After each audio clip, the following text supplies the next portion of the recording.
Bonjour à toutes et à tous. Ce jour, nous allons vous faire découvrir davantage l'OIT. L'organisation a célébré cette année son centenaire. Malgré son âge, beaucoup de gens la connaissent-elles vraiment? Suivez cet élément réalisé par Jacques Diagon et Christian Thomas Imenan.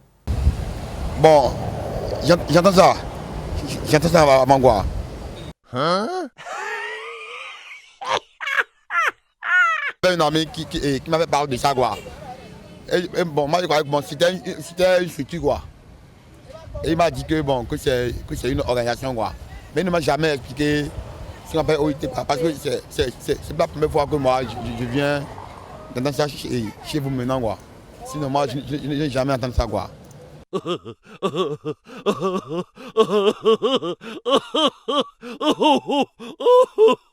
Je pense que c'est une organisation qui s'occupe du travail, par exemple. Une organisation qui se charge des affaires d'un pays. Ouais, je ne sais pas trop.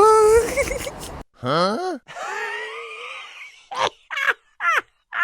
Je ne connais pas.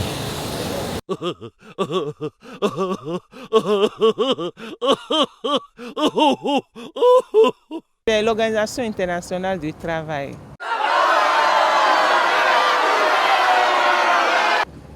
Sa fonction, c'est qu'elle s'occupe des problèmes des employés. Et pour moi, si j'ai encore la mémoire, c'est qu'ils s'occupent des problèmes des employés quand ils ont des problèmes avec des employeurs. Bon, c'est tous mes souvenirs, ça. Si l'organisation syndicale n'a pas pu répondre à tes préoccupations, au cas où tu as des problèmes avec ton employeur, c'est que tu peux faire toujours recours à l'OIT. Et je crois que c'est eux qui prennent un peu plus le problème des travailleurs en charge.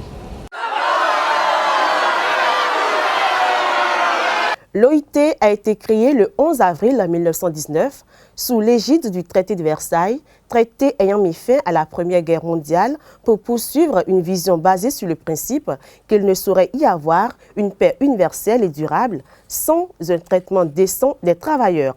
En 1946, l'Organisation internationale du travail devient la première agence spécialisée des Nations unies.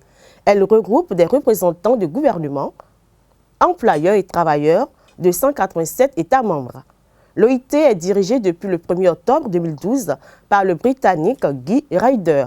Son siège est basé à Genève, en Suisse. En 1969, l'OIT reçoit le prix Nobel de la paix. Elle poursuit 4 objectifs stratégiques.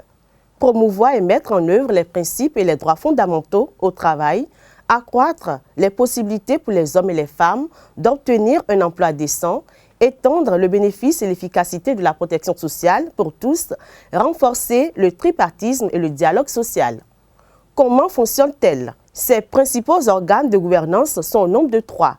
Nous avons la Conférence internationale du travail qui se réunit chaque année et est souvent désignée comme le Parlement international du travail. Elle détermine les normes internationales du travail et les grandes orientations de l'OIT. Le Conseil d'administration qui est l'organe exécutif du travail. Il se réunit 3 fois par an à Genève. Il établit, entre autres, le programme et le budget qui seront soumis pour adoption à la conférence et le Bureau international du travail BIT, qui est le secrétariat permanent de l'OIT. Il sert, entre autres, de quartier général à l'ensemble des activités de l'organisation qu'il met en œuvre sous le contrôle du conseil d'administration et sous l'autorité du directeur général. Pour vérifier si ces normes sont respectées, l'organisation dispose de 2 types de mécanismes de contrôle, le système de contrôle régulier et les procédures particulières. Eh bien, ce sera tout pour aujourd'hui. Merci de l'attention et à très vite.